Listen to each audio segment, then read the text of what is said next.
Infants on Thrones. In its heyday, as part of this weird Exmormon internet space thingy, was a legendary Exmormon podcast. A living legendary Exmormon podcast. A living legendary Exmormon podcast that would live long after lots of other living legendary Exmormon podcasts had died. Part of its unique living legendariness stems from its many smackdowns. Those times when the infants would read something and then smack it down. This is one of those legendary smackdowns. A classic Infants on Throne smackdown that made today's weird Exmormon internet space thingy what it is today.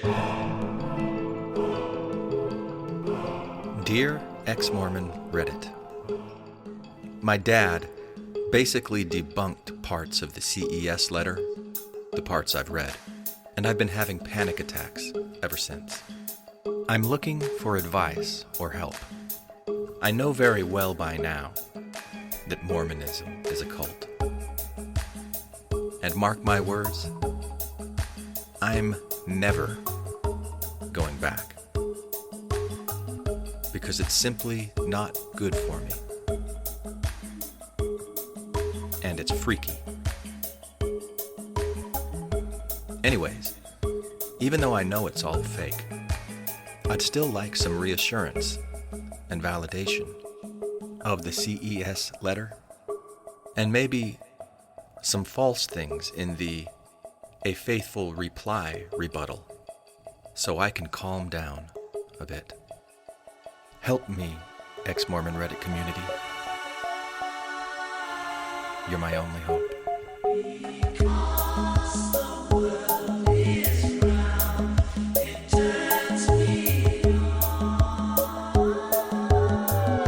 This is Infants on Thrones. Baby steps. You want someone to preach to you? The philosophies of men. I like magical toys. You want religion, do you? Mingled with humor. I don't believe in them. There will be many willing to preach to you the philosophies of men mingled with humor. We are evolving. Baby steps. You can buy anything in this world of money.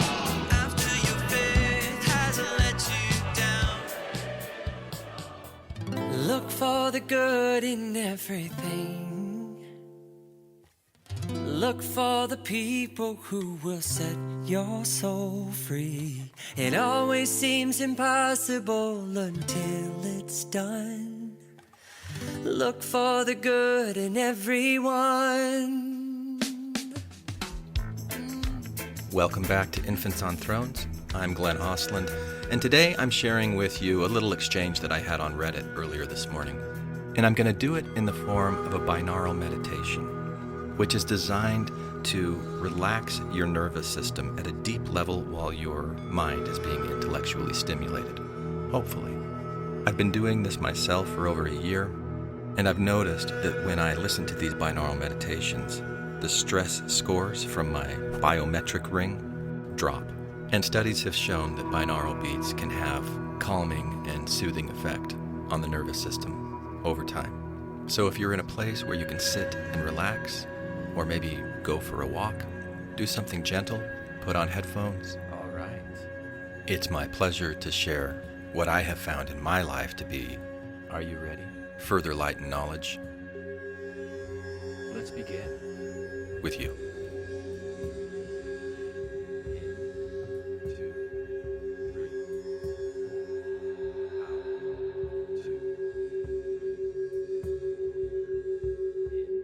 As you sit here,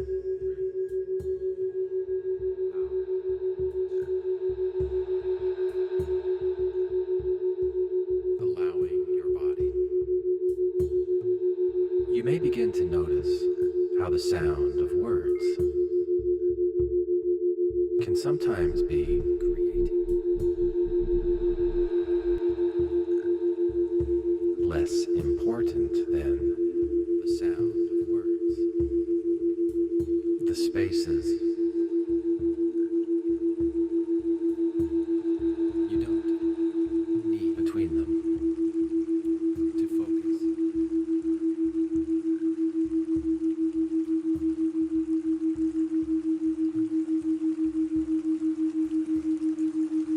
I hope you find your own experience here. All right. So, here is the response that I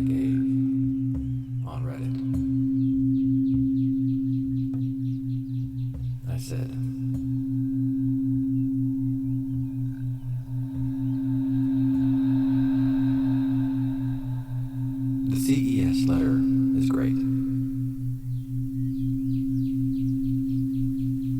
but I want to go beyond the Mormon-specific layers and deeper into what makes humans human. Because beneath the words and logic, the bunking and the debunking, our nervous systems that have been evolving on this planet for millions of years.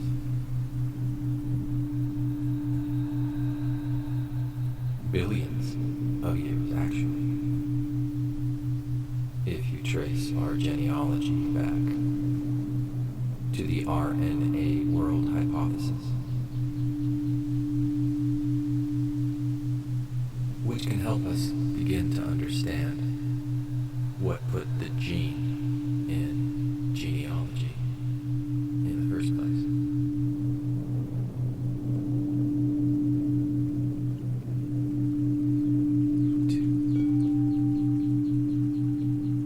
But essentially, life has been learning to survive and thrive on this planet in many fascinating ways. In the human branch of this tree of life, beliefs, language, conscious thought, these are all created by neural networks. These networks get stronger the more they are used. If you want to learn more about this, you could go research neurons that fire together, wire together, and learn more about the role that myelin is playing in your life right now. That may help you more in the long run than loading up for another CES level debate with your father.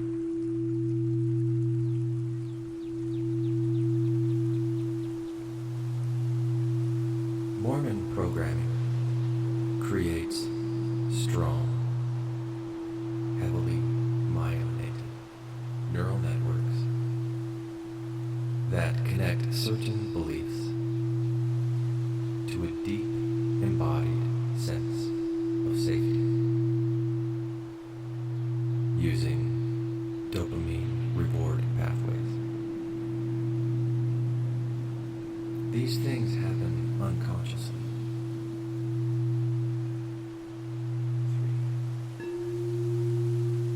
Our brains form thoughts and feelings milliseconds before we are aware of it.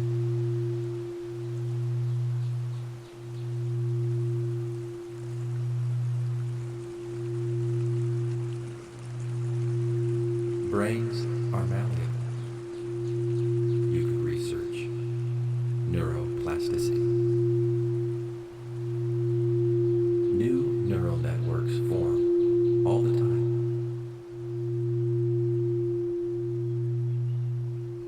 I.e., new beliefs, etc.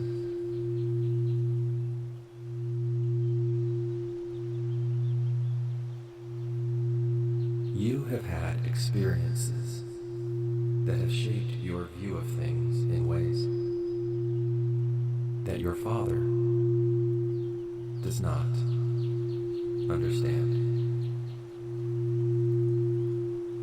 And unfortunately, he likely feels deeply threatened at an unconscious level when his beliefs are challenged by your healthy questions.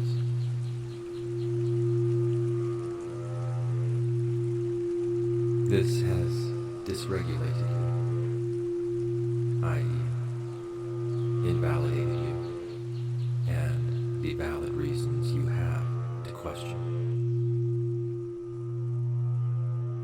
You came to Exmormon Reddit for co-regulation, and hopefully you are receiving it.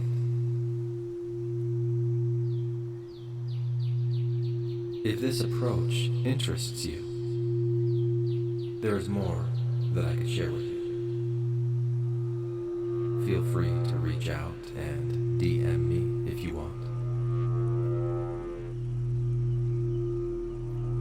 For what it's worth, in 2012, I started a podcast with other Exmo friends. We called it Infants on Thrones, mainly because of the silly image from the King Follett discourse about the heavens being filled with fully resurrected babies who died as infants in mortality. Today, Infants on Thrones has a different meaning to me.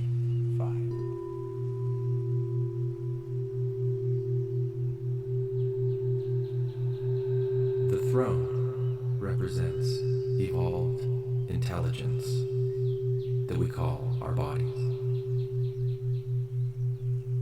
The infant is the intellect, or the ego, riding on top, like a rider on an elephant. I started deconstructing Mormon belief.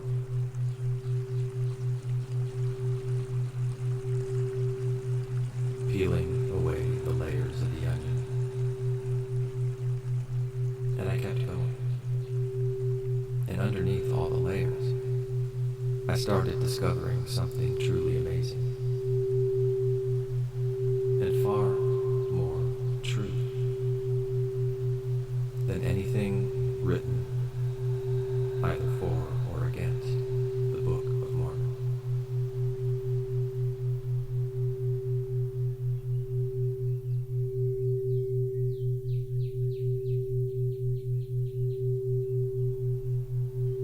So that is what I wrote and shared on Reddit.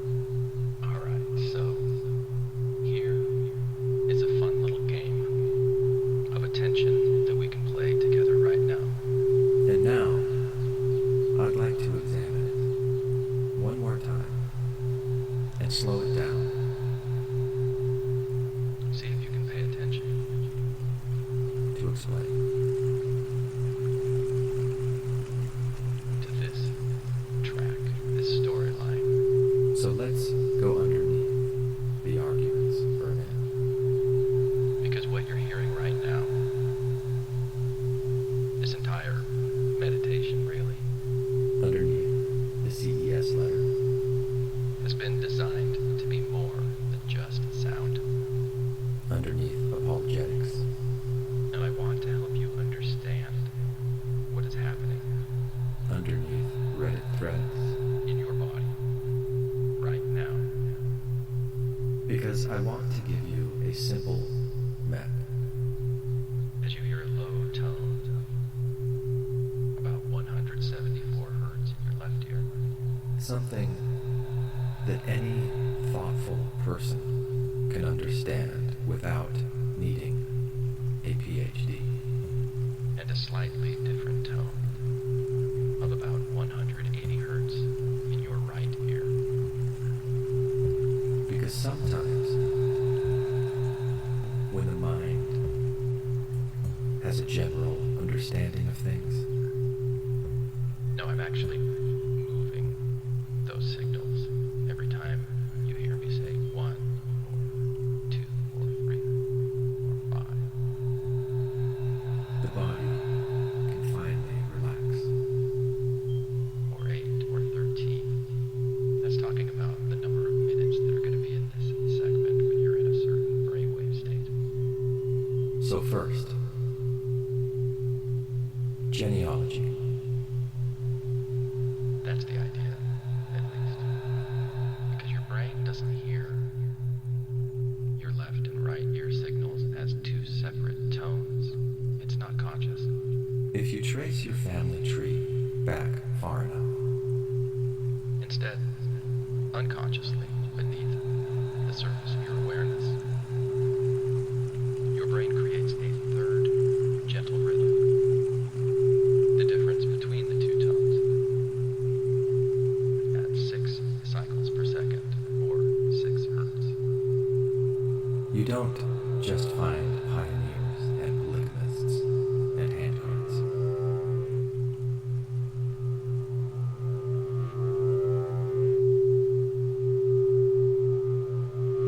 You find chemistry. This rhythm falls in the theta brainwave range, You find earth. and I actually move you through theta and delta throughout the course of this 53-minute meditation. You find life, figuring out how to keep going. But theta is a state your brain naturally enters during deep relaxation, 8.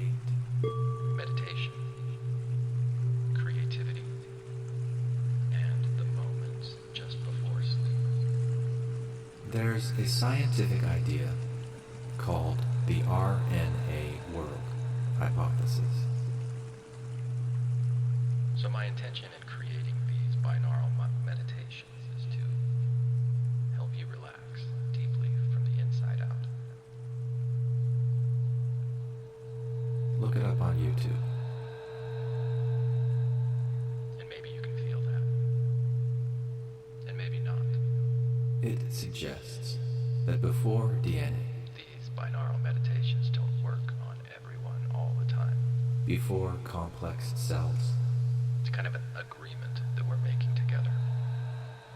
If you want to relax and calm down, this is a scaffolding that can help you. early life may have used RNA molecules as both the storage system and the worker.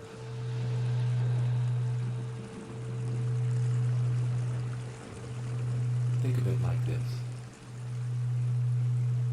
RNA may have been both the recipe card and the cook in the kitchen. Sometimes I like to think of these little molecules as Lego pieces.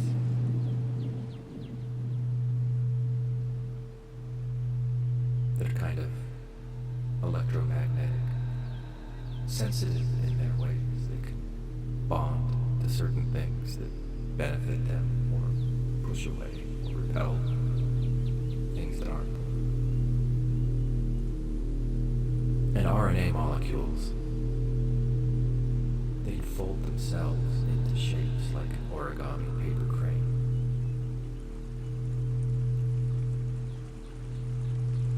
I don't know everything that they can do, but the little bit I know is fascinating. That these little Lego pieces built themselves into the earliest cells. Even before there were multicellular organisms on the planet. And these molecules have never stopped playing their game of survival. They're still doing it inside of us, every second of every day.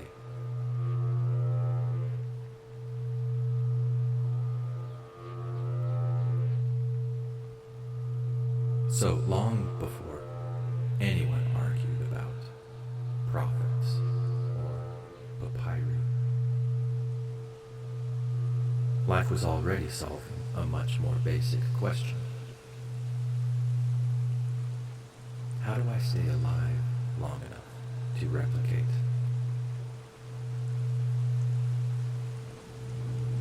So when I say, what put the gene in genealogy, I mean this. Before humans had family stories, life had information systems. Your lineage did not begin with Joseph Smith. It did not begin with pioneers. It didn't even begin with mammals. It began with molecules that learned how to remember. And more than that, Because your brain already moves through different rhythms every day. how to act when action is required. When you're calmly focused, alpha waves are more present. That's a range of about 8 to 12 hertz. When you're relaxed, reflective, or drifting inward, theta waves show up. That's between 4 and 8 hertz. And when you're in a deep, restorative sleep, delta waves take over. That's 0.5 to 4 hertz. These rhythms are part of how your nervous system organizes experience. And most of the day, you might be in a beta state, up in the high teens or in the 20s. So when your brain hears or feels a steady, pulsing rhythm being created by the brainstem itself, it often begins to gently match it. Like if you've ever been sitting in a room and you realize your foot is tapping and you don't know why. And then you notice there's a song on in the background that you weren't aware of. And yet a part of you was falling in time. That's the idea behind neural entrainment, your neurons following the lead of this theta binaural beat.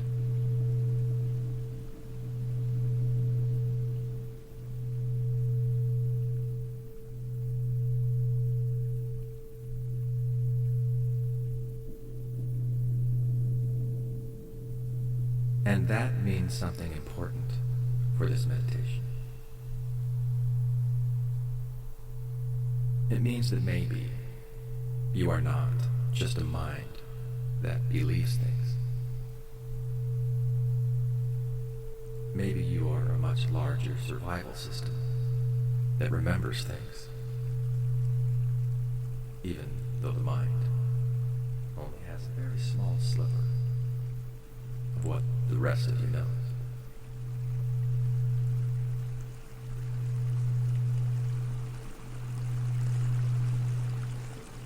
And that remembering is older than Mormonism by a lot.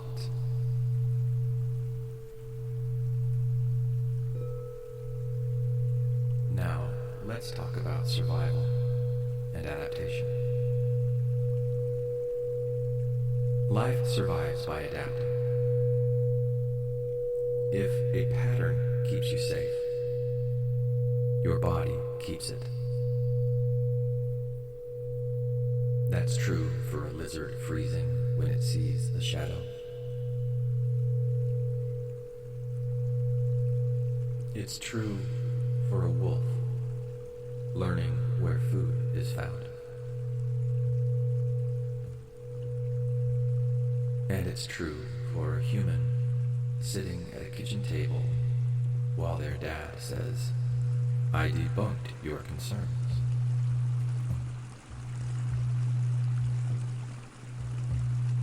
Your nervous system 13 did not design itself to be a neutral philosopher.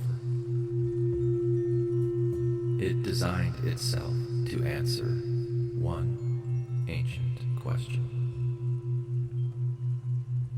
Am I safe enough to stay connected and alive? That's it. So when someone reads a rebuttal to the CES letter and suddenly feels panic,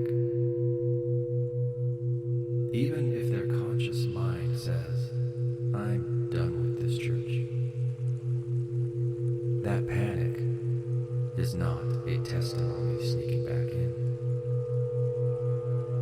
It's a threat response. This is called brainwave entrainment. Nothing is forced. Your nervous system is being offered a steady pace. It can choose to follow. Much like your breathing naturally slows when you feel safe. Over the past 2 decades, research shows that binaural beats are effective for many people, especially for reducing stress and anxiety, but not for everyone. And only you can know whether they are effective for you or not. That's why I will keep inviting you to gently check in with yourself and ask, how does this feel right now?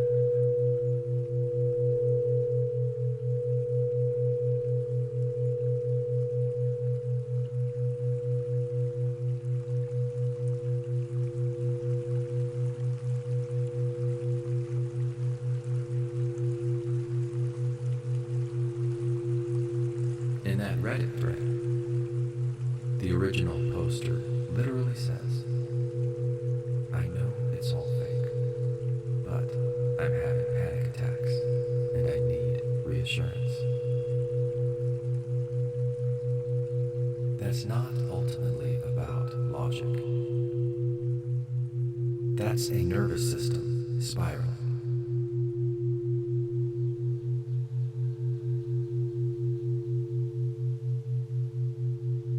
Here is a simple hierarchy to understand what's happening beneath the surface. And let's get a little specific. First, neurons. The neurons that make up your nervous system are not just in your brain. They run through your spinal cord and out into your entire body. They communicate electrically and chemically, constantly scanning for signs of safety and threat, and keeping all the systems in the body in a kind of homeostasis or balance. One neuron fires, releases neurotransmitters, and the next neuron picks up the signal. They're playing a game of grapevine or telephone with each other, and that signal travels fast. When they detect that something is off, even if it's socially threatening, your nervous system makes a rapid, unconscious evaluation. This is sometimes called neuroception. Your system scanning for safety or danger, without you being aware of it or thinking about it at all. If that subconscious neuroception flags possible threat, your automatic nervous system shifts. The sympathetic branch of your nervous system says, gear up. The parasympathetic, especially the vagus nerve, can either calm you or, if overwhelmed, shut you down completely. Second, the body. Here's how that neural firing shows up for you physically. If sympathetic activation increases, heart rate may rise. Breathing gets shallow. Blood moves to large muscles. Digestion slows. stomach drop. Hands get sweaty. Your jaw and shoulders tighten. And if the system feels overwhelmed, you may feel numb, heavy, foggy, disconnected. Those sensations are not ideas. They are neurons communicating through your spinal cord, through your vagus nerve, into organs, muscles, and glands. That tightness in your chest, neural signals to respiratory muscles. That nausea, signals reducing digestive activity. That heat, blood vessel changing directions by autonomic fibers. Third, your mind,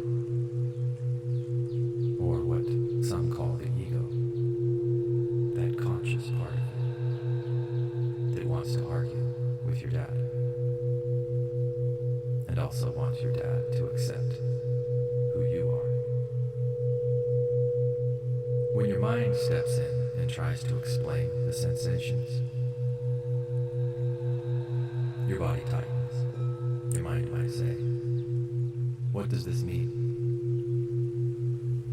It may generate thoughts like, maybe he's right, or I'm losing something, or I need reassurance.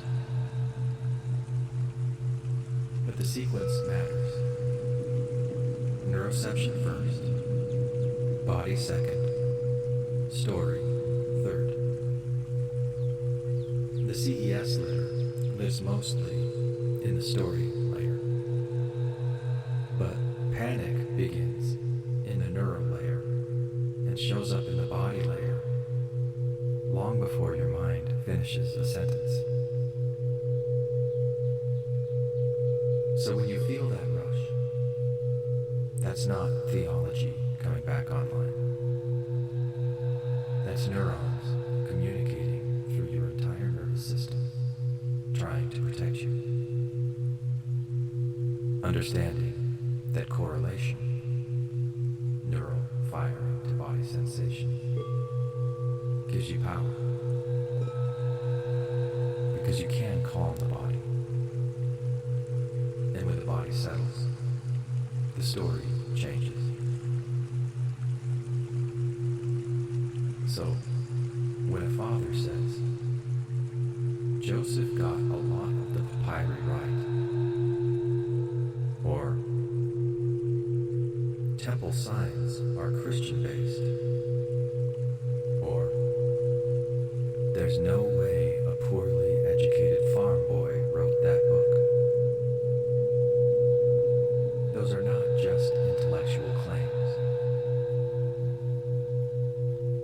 They land inside a relationship where belonging used to be tied to belief.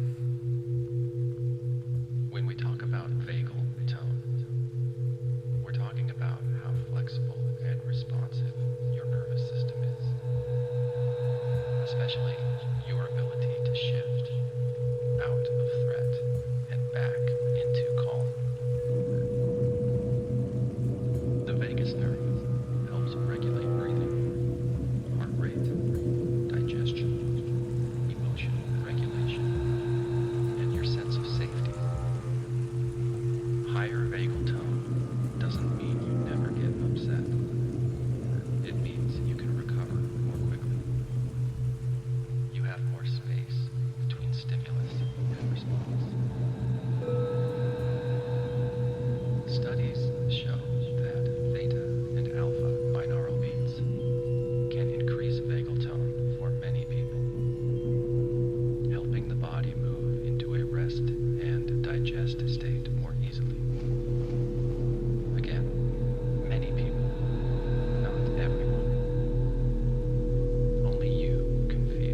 Safety may have been connected to agreement.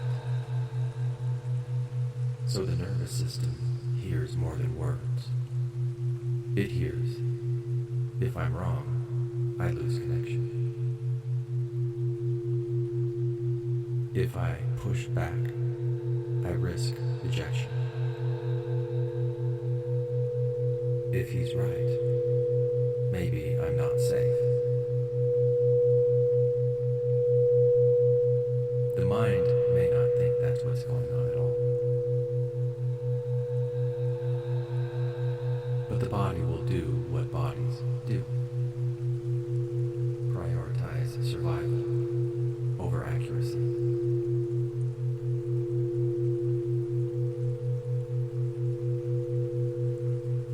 Now let's reflect on the wiring itself, because you've probably heard the phrase, neurons that fire together, wire together. Here's what that means in simple language.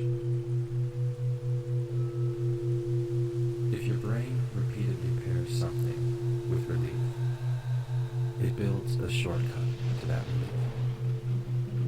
So imagine this. You're feeling anxious. You pray. By praying, you turn your mind to what's going on in your body. You notice it. You become aware. You feel calmer. Your mind says, oh, prayer equals relief.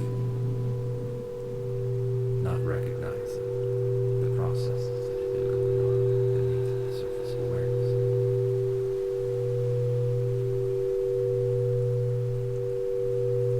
Or maybe you feel lonely.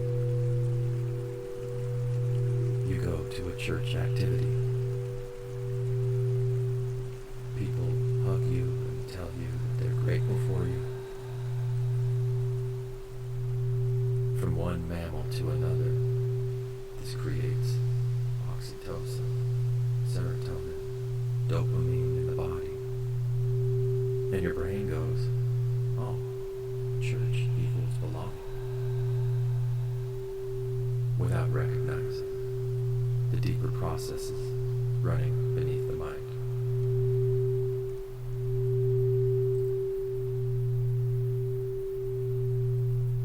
Or maybe you feel guilt and you confess to your bishop, and afterward you feel clean. Because sharing something that scares you with another person and not having that act of sharing entirely destroy you brings a little bit of relief that you're not carrying that burden alone. And because of what you've been taught, your brain says, oh, obedience equals worth.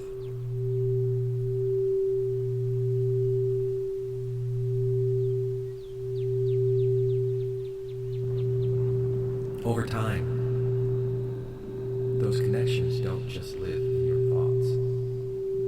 They live in your body as myelinated neural pathways that are linked to networks of safety and connection. So when someone challenges the belief, it usually doesn't feel like, oh, how interesting. New information. Let's explore. Instead, it feels like danger. This isn't what I've been taught.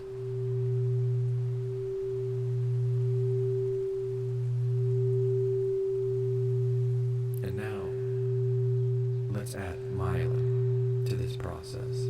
Because myelin is like insulation on electrical wires.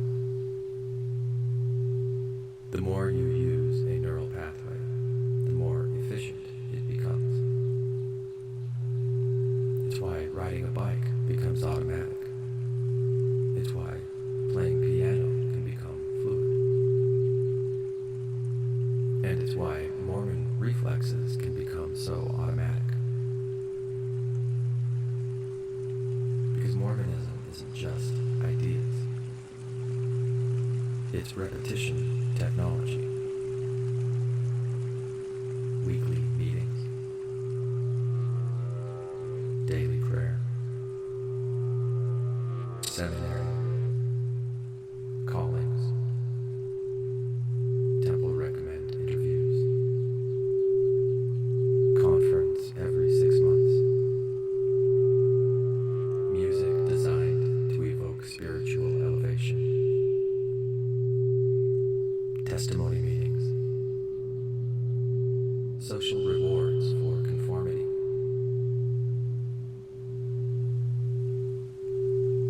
Social punishment for deviation. That's practice.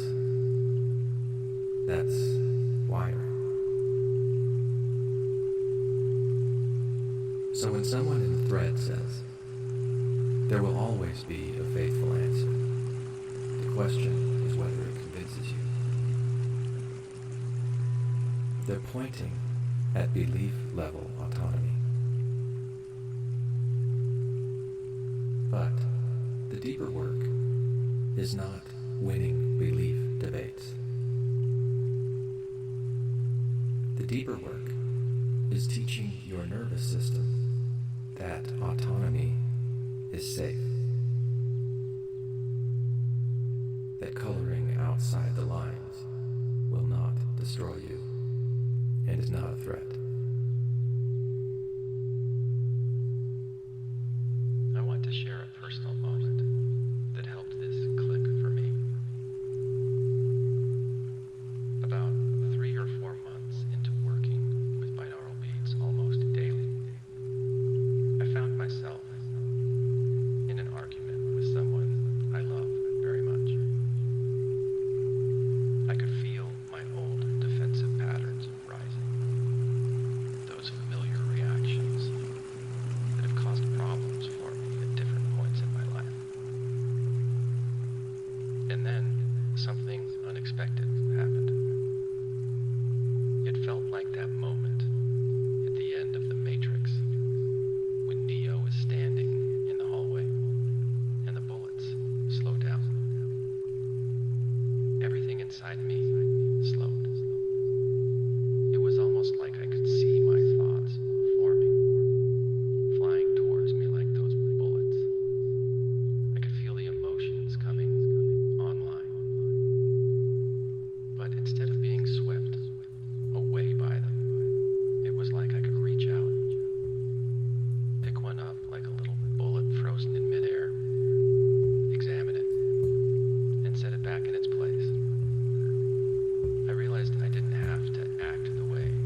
that self-awareness will become part of your regulation itself.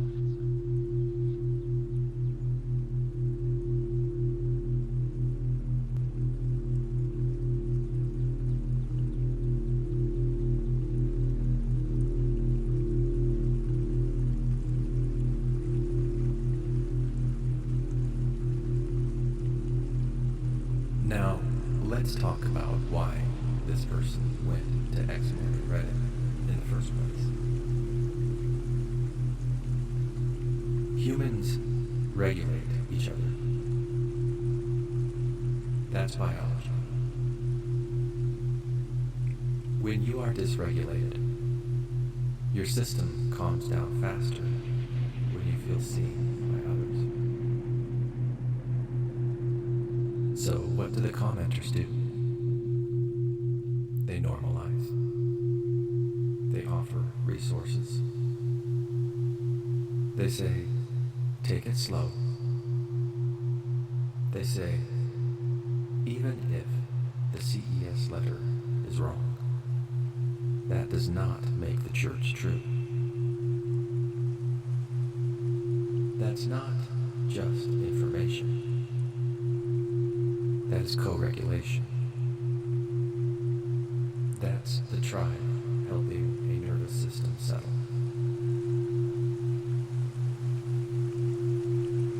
And now, let's gently decode the dad's moves.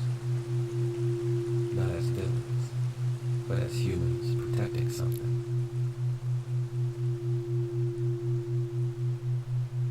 When he says, Joseph got parts of the papyri right, underneath that is, please don't take away my foundation. Something terrible might happen. When he says, temple signs are Christian-based, underneath that is, our sacred things are still pure.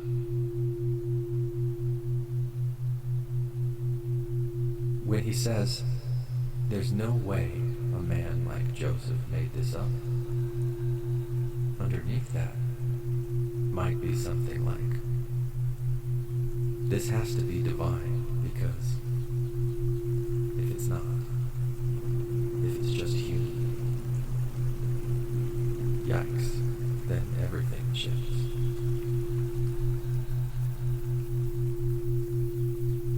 These are not evil strategies. They are mammalian strategies. And they occur in the nervous system and throughout the body before the conscious mind is aware. It's an ancient strategy to protect what is sacred.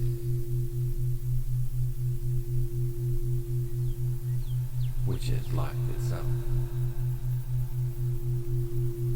And now we arrive at the pivot. Infants on thrones.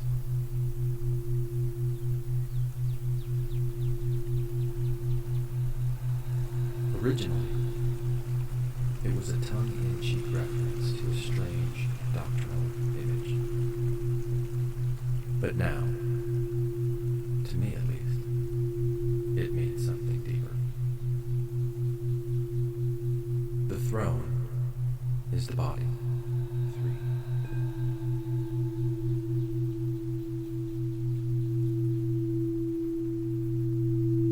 Billions of years of evolved intelligence. Chemistry that learned to replicate. Cells that learned to cooperate. Nervous systems that learned to survive. That's the throne. The infant is the ego. Smart. Curious. Argumentative. terrified, trying to steer. The ego loves documents. The ego loves debates. The ego loves the feeling of winning. But the throne, the body, does not completely relax just because the ego found the perfect rebuttal PDF.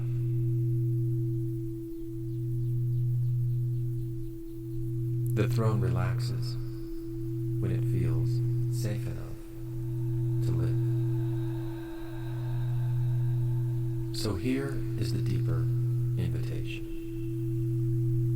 And if we're framing this meditation as a smackdown, maybe here is where it occurs. You don't have to win against the church.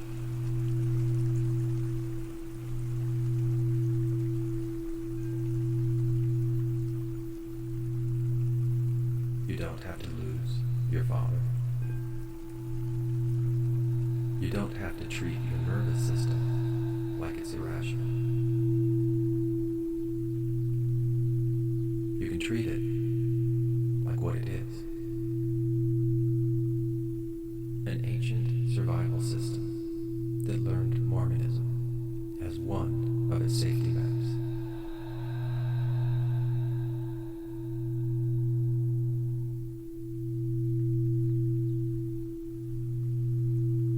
And now it is learning a new one.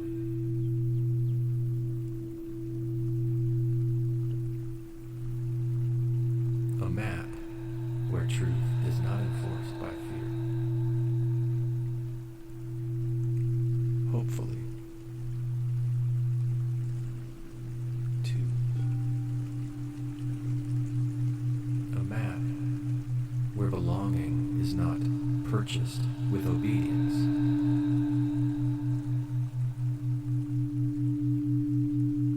Perhaps, if you can find your way to view it that way. Or maybe a map where the rider learns to listen to the animal beneath him.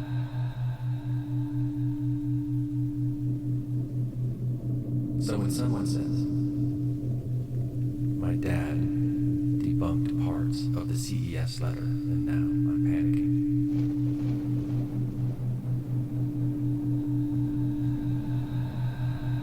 the deepest response is not, "Here's how to defeat his points."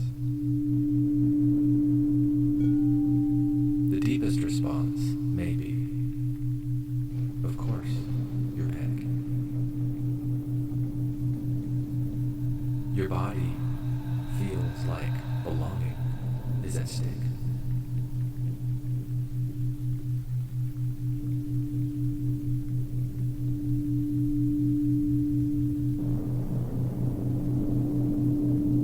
So let's put some time and effort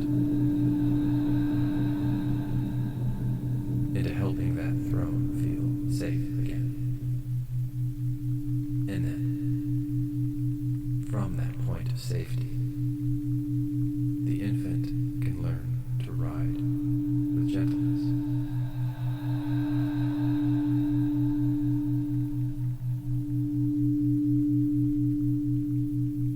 Whether dad or anyone else around them ever really understands what's going on or not. 1. You can create that calmness and that security in yourself. It takes time and patience and a desire to learn more about what's under the surface.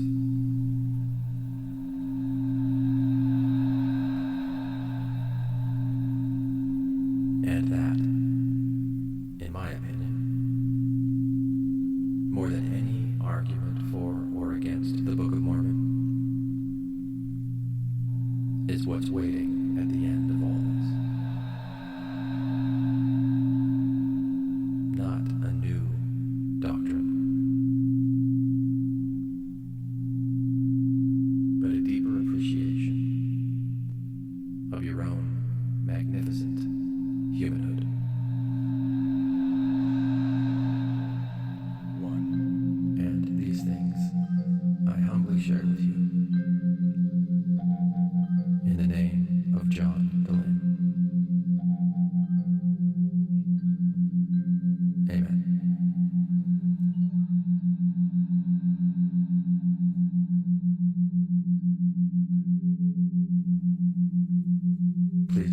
Sue me, John, for using your name.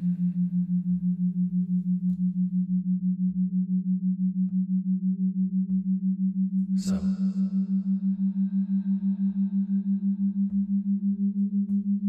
as you feel your spirits rise,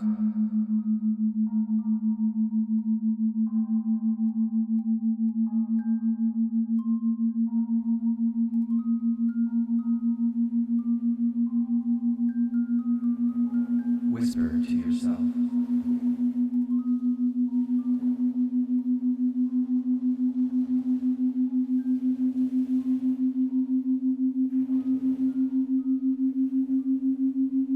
I am becoming lighter, clearer, stronger,